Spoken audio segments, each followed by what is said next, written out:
The two sisters. Parul and Payal were two sisters. When their parents died, they left a blanket, a cow, and a mango tree, saying that the two sisters should share them. Parul told Payal, "You can have the blanket in the day, and I will have it in the night. You can have the front end of the cow, and I will have the back end. The top part of the tree is for me, and the bottom part is yours. Now we have shared the things our parents left equally." Payal did not need the blanket in the mornings, so as she did not sleep, but she spent the cold night shivering, while Parul slept in warmth covered by the blanket.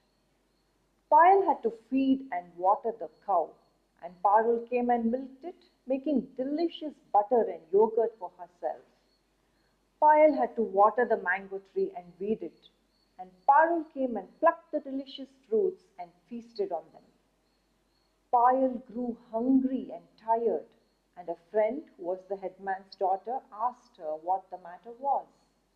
The headman too heard of this unfair sharing. He advised and gave few suggestions to Payal. Accordingly, Payal dipped the blanket in water before handing it over to Parul in the night. Parul spent the night shivering under the wet blanket.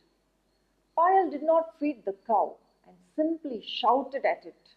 So when Parul came to milk it, it kicked out at her angrily and she fell down with a thud.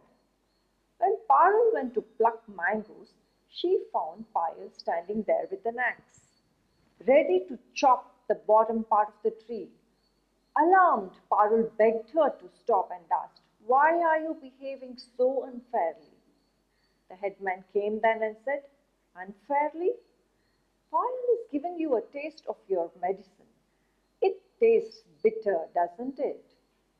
Parul hung her head in shame, and from then on, the two sisters shared everything equally. Very soon they were selling dairy products and baskets of mangoes in the market.